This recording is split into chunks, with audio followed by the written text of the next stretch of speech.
Let me be very clear. Um, I don't see what explanation would sway me with respect to the recommendation in this case. Mr. Cole Leonard was told at the time that he pled to this case that he had one opportunity to keep it together.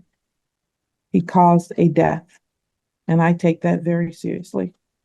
So I intend to follow the recommendation, just so you know, Mr. King.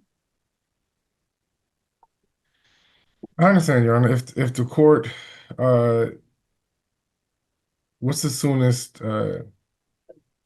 date that would be available for a hearing on this matter?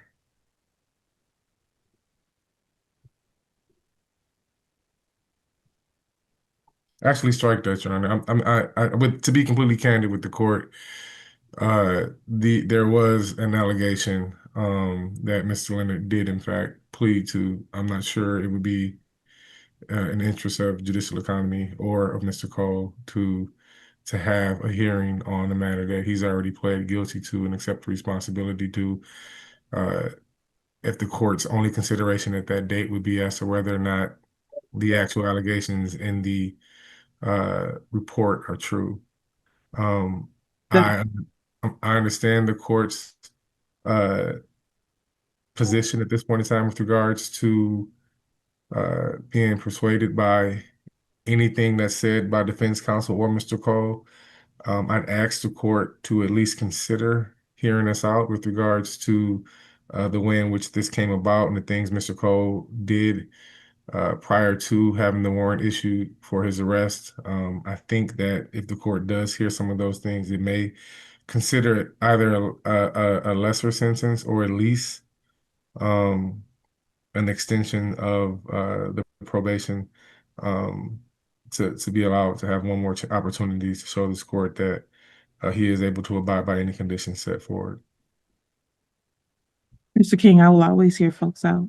So that's a given.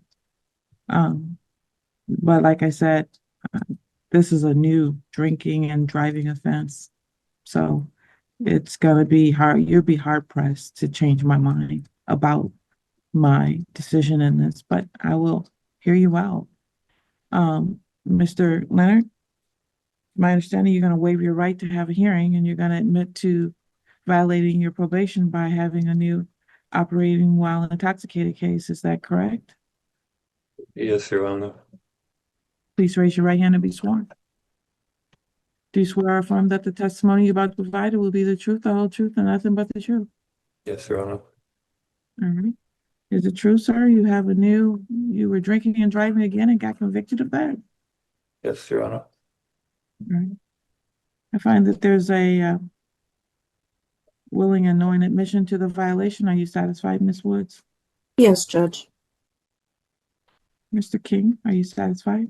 I am, Your Honor. Thank you. So, what is it you want to say on behalf of Mr. Leonard? Yes, Your Honor. I'd like to make a couple points. One, in fact, that Mr. Leonard had been abiding by all the conditions of this court for a significant amount of time prior to the allegations in this incident. Once he was arrested and released for this matter, he contacted me immediately. And not just for the purposes of legal representation, but also because he needed help and didn't know where to go. And so I pointed Mr. Leonard in the direction of Alcoholics Anonymous and also a therapist for him to see with regards to the issues that he was facing at that time that caused him to relapse. Uh, Although this is a driving infraction that included alcohol, I'd like to make a note to the court that uh, the court that's already sentenced Mr. Cole knew of all of his circumstances and the situations that he was facing, also knew the facts of the case, which included another individual inside of the car. There were no allegations that Mr. Cole was driving recklessly or that he had put anyone in danger at the point in which he was pulled over. Mr. Cole also was completely complying with the officers when he was arrested. Um, he before So the way the process worked out, Your Honor, was after Mr. Cole relapsed and started his treatment, a significant amount of time went by before the actual warrant was sent out for the new matter. And once it was, we went to the courthouse and explained all the things that Mr. Leonard had been doing um, to not only accept responsibility for his actions, but also to get the help that was needed. Um, Mr. Leonard comes before this court with a tremendous amount of family support. Dare I say, they reach out to my office. And Mr. Leonard and I have been in contact and communication with each other since the uh, early months of this year. I've spoken to either him or someone from his family maybe twice a week at minimum. Since then, since he's been incarcerated, I get calls from his family at least 3 times a week, asking what they can do to support. I know his mom was in the waiting room this morning. I'm not sure if she was able to get in today. I don't see her name listed here, but she definitely was present and contacted me throughout the morning. Um, I tried to echo some of the things I'm telling the court right now to his probation officer when that person found out about the new violation, that removing Mr. Leonard from the treatment that he was getting at this point in time would kind of be detrimental because regardless of what the court sentence would be, eventually he's going to be releasing the community. And I understand that there's an issue with regards to deterrence as far as sentencing goes. But I think what's most important for someone like Mr. Leonard is the treatment that we had him in and the treatment that he can get if he's allowed to get back to it sooner rather than later. One of the benefits of Mr. Cole is that he is gainfully employed, although he has been incarcerated for I think almost 2 months now. He still has a job that is ready and available for him when he is released. If he is released sooner as opposed to later, I'm not sure he still have the opportunity to have that job if he's not released for another 10 months. But as it stands right now, his family and I were able to verify employment if he were to be able to receive such. He also is not only someone who emotionally supports his family, but Mr. Leonard contributes to the bills that his mom is faced with on a monthly basis. Since he's been incarcerated, the family has undergone a significant amount of problems, not just inconvenience, but problems, as would come with anyone who is faced with a significant amount of bills. Uh, Mr. Leonard completely accepts responsibility, Your Honor, and I think that that's apparent through his actions before the warrant was issued in the new case, and also before the warrant was issued in this case. There was a gap in time between the two. Mr. Leonard had been arrested. Time had gone by. He accepted responsibility while undergoing treatment. Before he was ordered by the court to do so, he was going through treatment. And then he accepted responsibility and was placed on probation in front of that judge in Dearborn. And then again, some time had went by before this court was made aware that Mr. Leonard had another conviction. And so once he had accepted responsibility for that, he was right back into treatment and doing well for a significant amount of time before he had to turn himself in. And he attempted to do so on more than one occasion. He and I actually made arrangements to come down to the court, to the county jail. Strike that, Your Honor. So I think it was the precinct we were supposed to go to. And we went down there to turn Mr. Cole in. They told us that the warrant hadn't been received yet, so they didn't have any documentation for him. He had every opportunity at that point in time to flee, to leave, to not accept responsibility. I think at that point in time, we had figured out that Mr. Cole had a job opportunity in Ohio that he was preparing to leave for and had living arrangements out there as well. Excuse me, but he didn't go. Instead, we waited. He waited until the documentation was there for him to be able to get there, turn himself in, and accept responsibility for these actions. I don't think those are the actions of someone who does not understand what's wrong. I will submit to the court as well that while we were speaking about the need for therapy, it was the fact that Mr. Cole understood that he had caused the death some time ago that still stays with him. And he knows that it's a problem, and it's something I think needs to be addressed with a tremendous amount of therapy and sessions and maybe even medication, because that's not something that people like Mr. Cole go through on a regular basis, or even see in their lives or the lives of their loved ones. And it's hard for him. I mean, and during this process, he also lost a brother that kind of brought him back to that same place of mind. And so I don't mean to be long-winded, Your Honor. I think that in most cases like these, with this type of case and this type of probation, I would come before this court with different words and just we would accept responsibility. I would let my client speak, and I may say a few things to the court so that it can be taken into consideration. But this is a case in which I seriously think Mr. Cole is in need of some help, and I'm not sure that that can be uh, either assessed or treated with a significant amount of jail time. And so Mr. Cole himself had prepared something that he wanted to say to the court. And I told him that I would hope that the court would be able to hear him out. And if the court had any questions, again, most of the time I advise my clients not to speak, or at least to let me do the talking and say something, and not to answer any questions without at least clearing it with me first. But I think Mr. Cole is somebody that the court can ask questions to if you have any of him after he makes whatever statement he wants to the court. Before he speaks, the prosecutor has an opportunity to speak, but I'll tell you this, that the dad was in the waiting room, and maybe the mom was at some point too, but people don't come into this courtroom. That's not how it works. If they wanted to provide any additional documentation to the court, it should have been submitted through a letter. So they don't come in. They can watch it on YouTube, and the father was let in once we knew who he was. He was told that he needs to watch it on YouTube. He has subsequently tried to come in again, but he will not be allowed into the virtual courtroom. If it was an actual courtroom, it would be the same thing. We don't typically have parents come in speaking for adults. If they want to submit something for the court's consideration, it has to be in written form.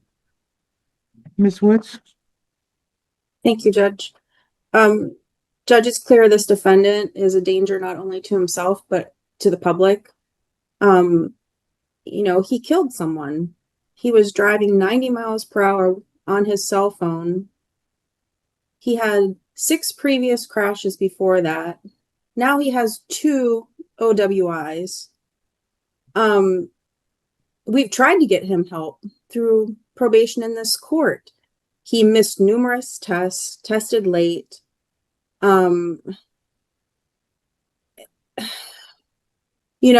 agree. I think he's in need of inpatient treatment, but we can't force him to get sober and make good choices. And he's not making good choices, and he is a danger.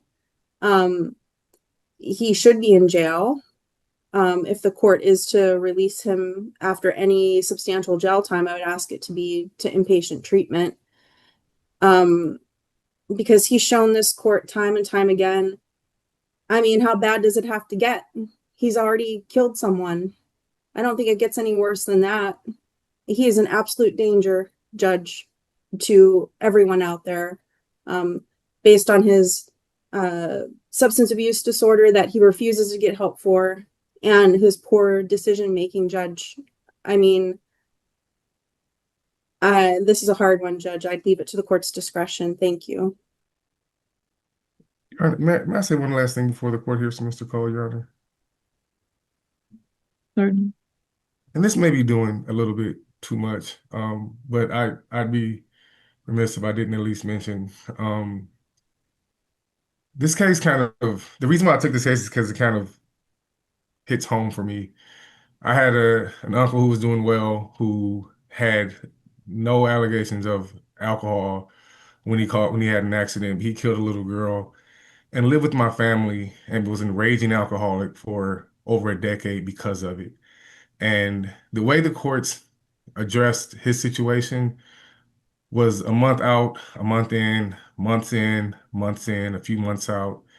He never really got the treatment that he needed, and so it lingered with him until he remarried almost 2 decades later. Mr. Cole's situation screams at me the same things that I saw in that man, and that being that obviously what happened with Mr. Cole was an accident. Um, and it is something that sits with him and something that he has to deal with all the time. I don't disagree with the prosecutor with regards to the fact that he needed to understand that what happened is not okay and be punished for it. What I'm asking the court is, I understand that it would be somewhat a slight to the decedent in this case to just slap Mr. Cole on the wrist and say, hey, no harm, no foul, go home. And I understand that he has at least 10 months left with regards to his probationary sentence. I'm asking the court at this point in time to give him the inpatient treatment right now as opposed to jail time. And for the same reasons that I believe he's going to explain to the court when he gets a chance to talk. But he is going to be released at some point in time, Your Honor, back into the community. And so I don't think 9 months of jail and 30 days of treatment is going to do the things or undo the things that have been done here in this case. And at that point, I digress. I'm sorry if I did too much. I let the court hear from Mr. Cole. Well, actually, I wanted to say something to you, which will maybe inform Mr. Cole's statements to me. As we sit here today, he is sentenced and standing in front of this court on a moving violation causing death, having it appear as though it was an accident. And it was an accident. There's no question that it was an accident, but it wasn't a standard accident. Mr. Cole was doing 90 miles per hour, texting and driving. And the truth of the matter is that there's no proof of it, and that's why it wasn't charged this way.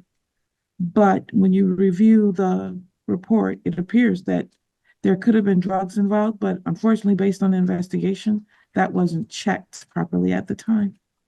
That is one of the concerns that I had. And to be doing 90 miles per hour while you're texting in and of itself is a problem. Sometimes accidents happen. You make the wrong turn, you miss the light.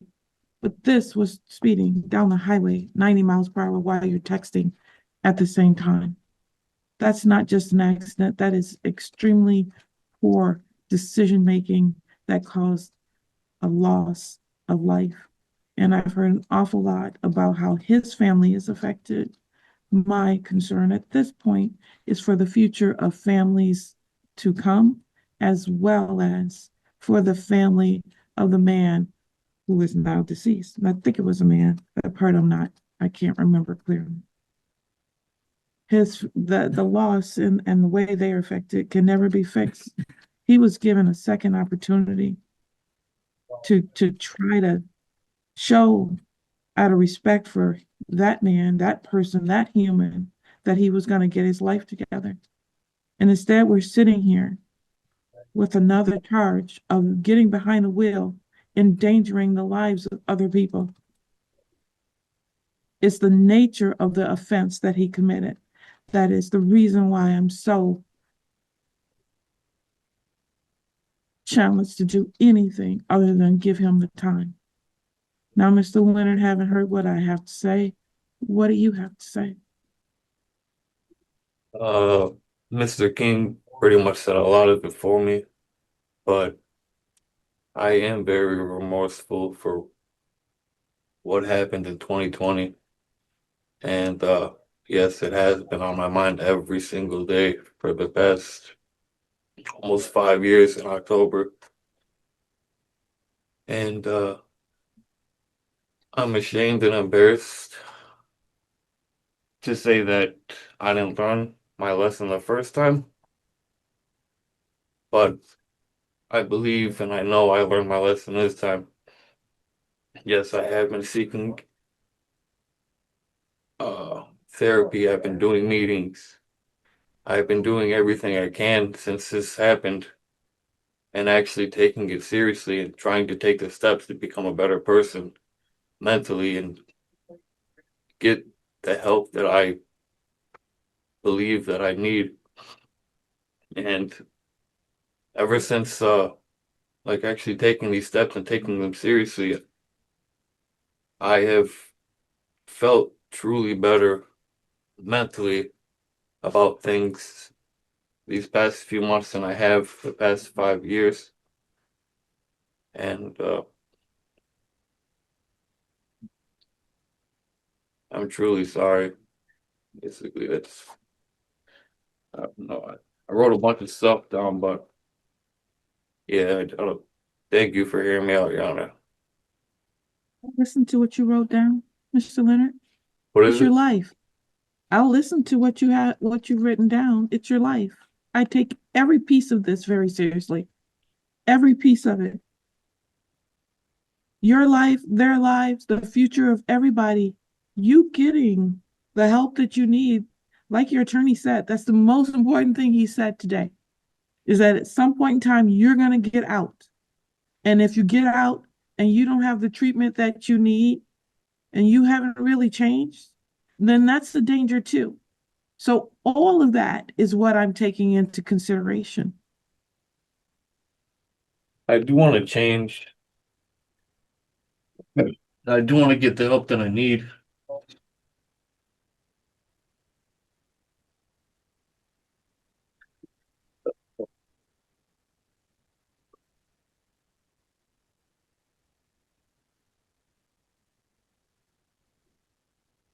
You want to try to read your letter, Mr. Leonard?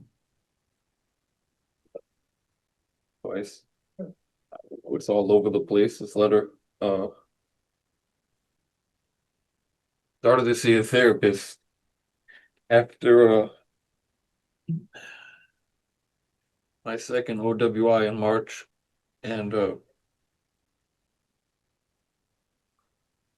I've been seeing one every Monday for these past couple months after that happened, and up until I had to come in here. I wish I would have started seeing her years ago the after 2020 what happened, because I really feel like my life would be a whole lot different right now if I did.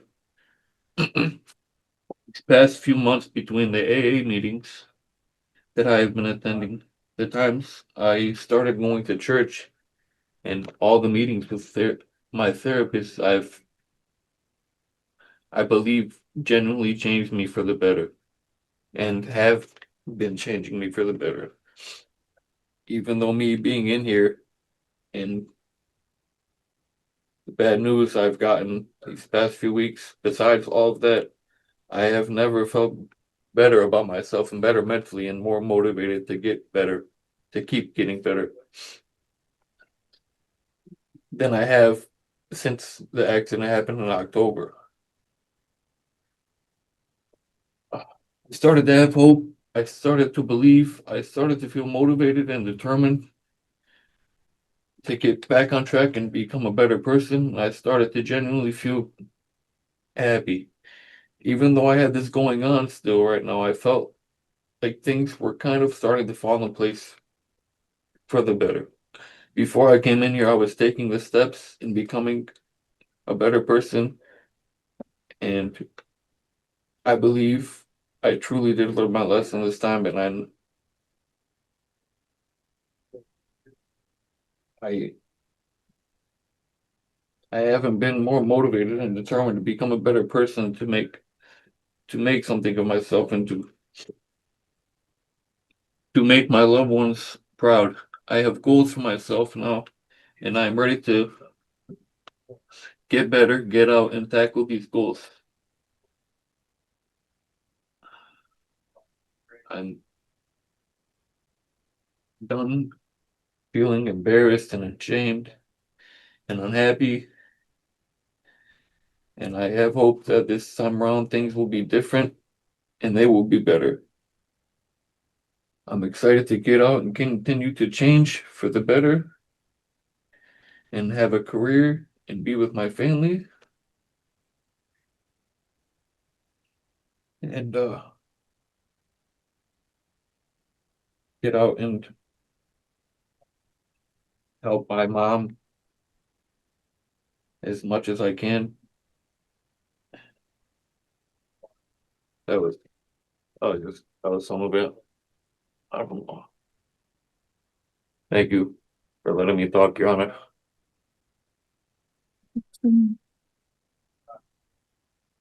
I think that you need to go into long-term inpatient.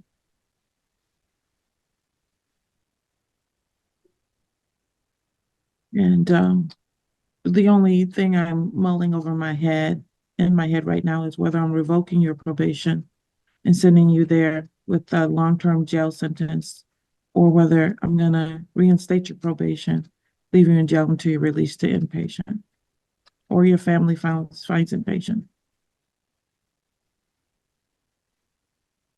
I believe that you are finally trying to deal with what you did.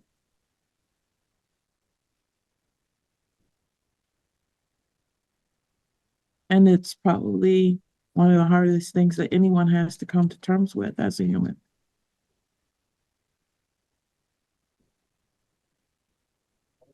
My choices have to reflect protection for the community and value for the life that is lost at the same time, while giving you what you need to be a better human in the future. So it's really hard. Because so far you've proven to me that you really haven't been able to do that.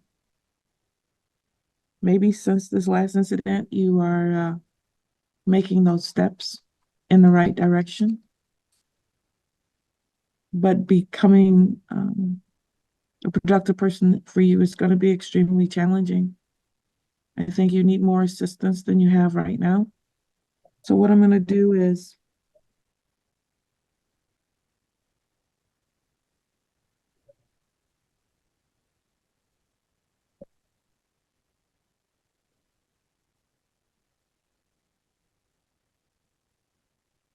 a moment.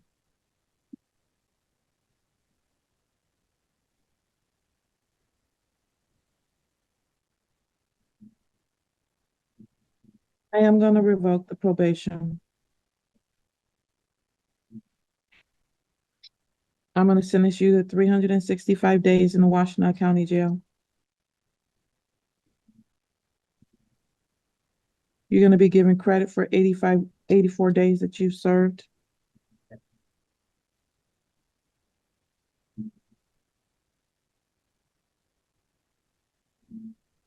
$281 days to be served.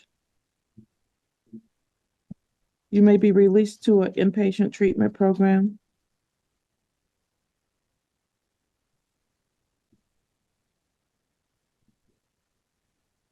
As soon as they find a bed available.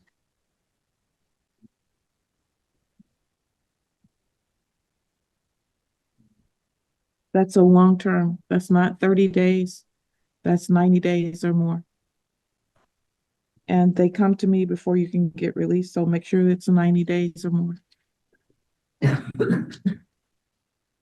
If you leave treatment, then you will have to finish the rest of your jail time. Do you understand, sir? Yes, Your Honor.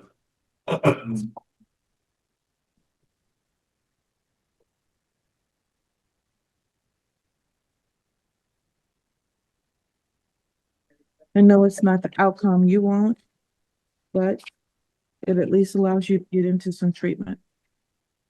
Thank you. I really appreciate it.